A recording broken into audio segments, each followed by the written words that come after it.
Ikke en aften er ens. Fra Bountyland til Nashville. Tusindvis af amerikanere flytter til countrymusikkens hovedstad og håber på, at en talentspejder får øje på den. Her på en af de mange små barer på Broadway. Den drøm er lykkedes for mange af de store navne. Michelle Poe er uddannet pilot og mangler egentlig kun sit trafikførercertifikat. Men indtil videre håber hun på, at det bliver countrymusikken, hun kommer til at leve af.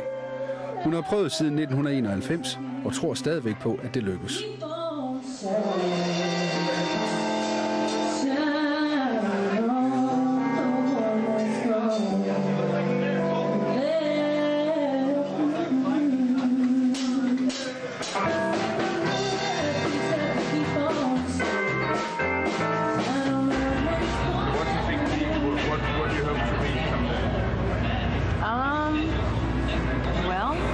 If it all works out, I'd love to get an artist deal and be on the road touring and traveling and writing my music and playing.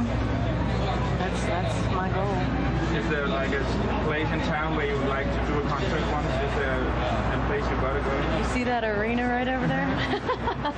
Or the Coliseum, the stadium, that'd be cool too. And the Opry.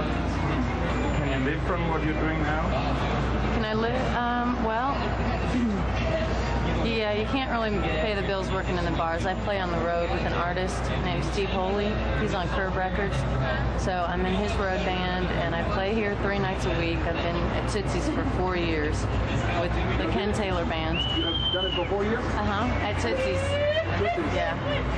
How much can you earn, and you do it 3 times a week? We play for tips, just for tips. Just for tips? Yeah. You don't get anything from the bar? Well, they pay us $5 an hour. So they give us $20. Okay. So. But how much money do you make a single night? You play about 2 hours or how long? We start at 9:45 and we play till 2:30. Okay. So it's a long set, long night.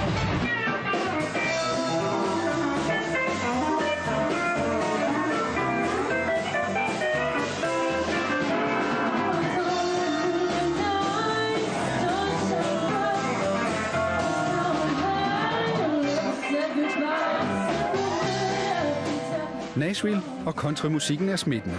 Så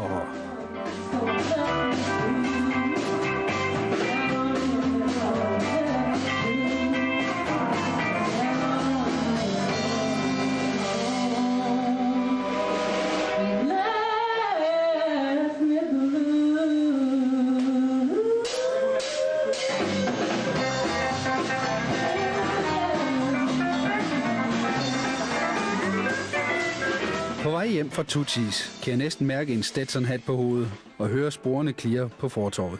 Der er vel lidt cowboy i alle drenge. Det store økonomiske opsving i USA er drejet uden om Cairo, Illinois. Sidst i 60'erne var det en driftig by. Placeringen tæt på floden burde sikre både handel og liv i byen, men raceuroligheder og almindelig afmatning startede nedturen, og det har ingen formået at vende siden.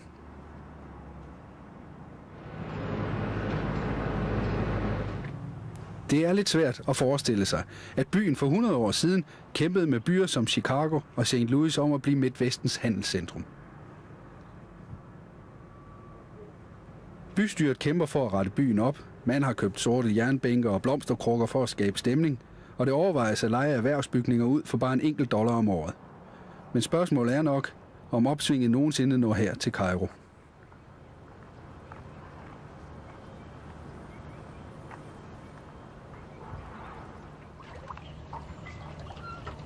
Mens vi har været på Landlov, har vi fået besøg af en kollega fra pressen. Well, people in the Midwest are just as friendly as other Americans. I would maybe even say more friendly. It's been an extraordinary experience for us. People have been very helpful and very interested in our project.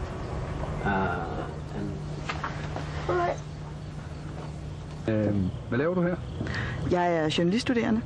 Egentlig i Aarhus på Journalisthøjskolen, men så her på sidste 8. semester, der er jeg taget til USA og går på Columbia, Missouri School of Journalism inde i Midtvesten.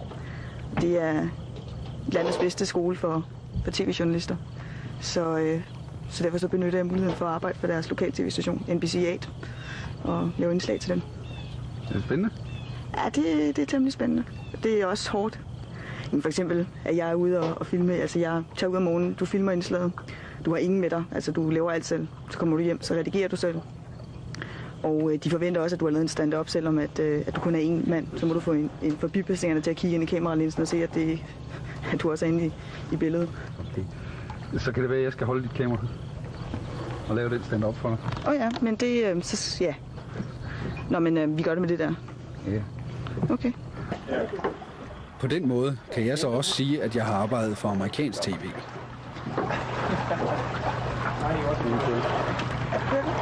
Okay. Next up for this loading for a newsroom will be Paducah, Kentucky. I'm Nina Anderson, NBC8 News in Kingswick, Missouri. Men der er noget i gære ombord på Queen Aurora.